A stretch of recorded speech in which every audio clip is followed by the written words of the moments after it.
The reason the church is no longer what it is because the gospel is no longer preached. We preach principles. Some principles that can be taught in a business school. That's what we preach. We preach laws that can be picked by our morals. The moral essence of our lineage can teach the laws we teach in church. So we teach things that our customs and tradition uphold. We teach things to validate our acts and disposition before men. They don't see Christ.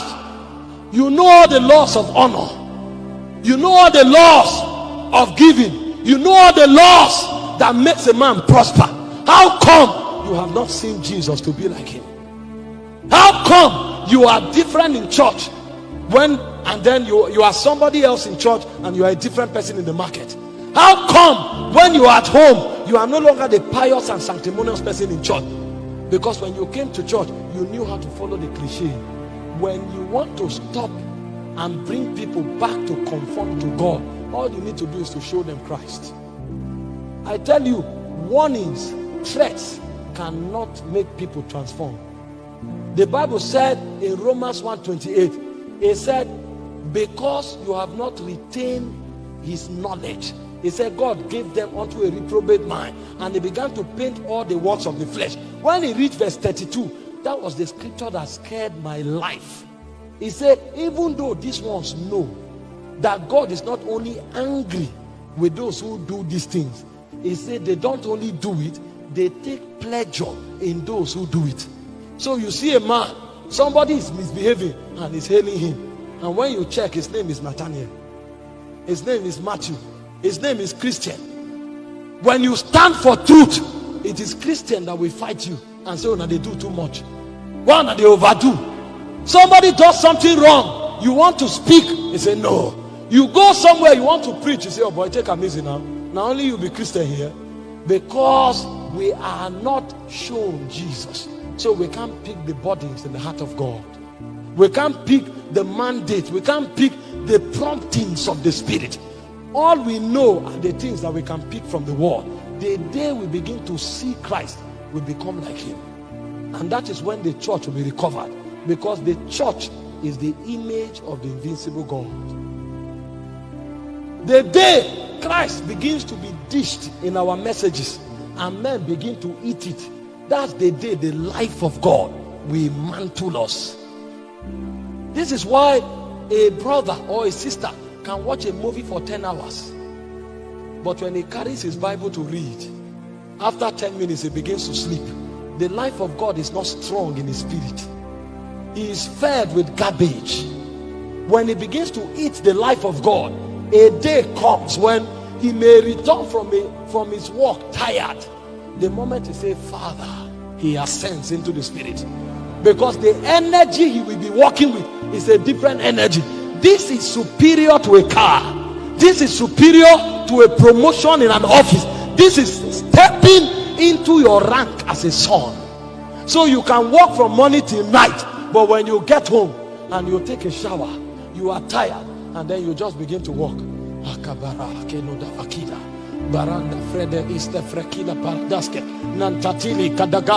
If the life of God is there, the moment you begin to speak in tongues, you begin to provoke that life. You begin to provoke that life, and suddenly, kabak, the lion in you comes out, because you are functioning not with ATP. I know when you went to work in the morning, you exhausted ATP, but because you are functioning by another life, when you come, all you need to do is to activate that life. And if you activate that life, after a while you will begin to function by another energy. It is that same life that will mortify sickness in your body. Hope you know the reason many Christians sleep and are weak is because of sin. But when life comes because of righteousness, they will become strong like Mount Zion that cannot be moved. When the church returns, men will not function by ego. Men will not function by bread. You know that, take for example, if we begin to pray here now, everybody will pray casually. But when you give somebody the mic to come to the altar and pray, because of ego and vainglory, all the vocabulary of the spirit, he will release it in 5 minutes. So suddenly he's empowered because of ego. He wants to make a point. The moment he drops the mic and goes back, shabba, shabba, shabba, shabba, shabba. So he's functioning by the energy of the flesh. It is the same thing that the guy in Oba will do to be called as ego. That's the same thing somebody else is using altar to do. All of you are functioning by the same economy. You are just using different platforms. Hope you know some of the people that throw money for people to clap for them, when they see the poor on the street, they don't care. So it is not generosity, it's ego at work. It's the way of flesh. Meanwhile, there are many Christians clapping. Oh boy, waiting they happen because it inspires them. When are we going to begin to live by that life? He said, as the Father had life in himself, so has he given to the Son to have life in himself also. That life that the Son had caused him to do the will of the Father. That is the church.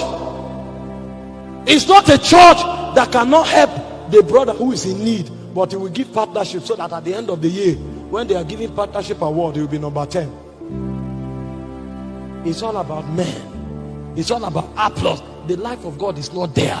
So for the church to be recovered, everybody will begin to live by the life of God. When we begin to live by the life of God, jealousy will die. Because the guy who is giving to the office of intercession, he will be there praying. He doesn't need a man's hand clap to make it, to encourage him. He doesn't need people to see him to motivate him. There is an engine room at work on his inside, and every time he kneels down, he goes to heaven. He may never come to the altar to preach. There is no point going to speak evil against the guy who is on the altar, because when this guy is ascending, he is also ascending. At the end of the day, all of them ascend and see Christ. So he is ascending on his knees, the other one is attending on the microphone. All of them are powered by the life of God. You don't need to do politics to be ordained a canon. You don't need to do politics to be ordained a bishop, because it's not about title, it's about the presence. This is the church that can challenge the gates of hell. Forget it. The gate of hell is not moved by our number. The gate of hell is moved by our ranking, our authority in the spirit. And for us to get to that level of authority, there must be image, there must be likeness, there must be presence, and there must be life. This is a church that people look like their parents, people look like their society. So when you come to the church in Owerri, when you see them dress, you know you are seeing the goddess of Owerri. If you go to the church in Dubai, when you see them dress, you know you are meeting the God of religion. One looks modest, the other one looks careless, but all of them are still not the church. So the one who covers everywhere is religion that is powering that person. When you see that person you saw in Dubai, who clothed himself until the eyes was covered, if you meet that person on holiday in Texas, you'll be shocked. So you now discover that dressing was religion. It has nothing to do with the essence. It was religion. If you bring that person from Dubai to Owerri, after 2 weeks, you will be shocked. So what that person is doing is not powered by life. And then we keep exciting ourselves. We keep exciting ourselves. We will have service for 4 hours. We will shout for 4 hours. It has become like a sin for believers to even be quiet, especially the church in Africa. At the end of the day, nobody is hearing anything. The guy finished praying in tongues for 8 hours. As he's going home on the road, he picks a call. And when you hear that call, you see the most angry beast you have seen in this world. What did that tongue do to you? Because he didn't know what the goal was. He thought the goal was the ability to pray for 8 hours. So he exercised his will to pray for 8 hours. And when he sweated, he said, oh boy, wait till they happen, wait till they happen. He didn't know that the idea of that tongue is to cause him to ascend. Because when Jesus prayed, the mark for Jesus' prayer was not time. The mark for Jesus' prayer was ascension. He said, as he prayed, The fashion of his countenance was altered. His raiment began to glister. So Jesus' prayer was an infrastructure of transformation. It was metamorphosis. When Jesus wants to transform and become more and more like God, what he does was prayer. And if Jesus needs to pray for a whole night for metamorphosis to take place, he will be there to pray for the whole night. So Jesus' prayer was not calibrated by time. Now, if you are a beginner, you need time to build discipline. But when you begin to grow, you know that prayer doesn't end until you have seen him that dwells in the midst of the coals of fire. You know that prayer doesn't end until you migrate from the energy of the flesh to the energy of the divine. You know that prayer doesn't end until you are caught up in the spirit. You see, I was in the spirit on the Lord's day, and I heard a voice as of a trumpet, and as I turned, I saw 7 golden lampstands. So the guy wasn't praying and checking time, he was praying and checking heaven.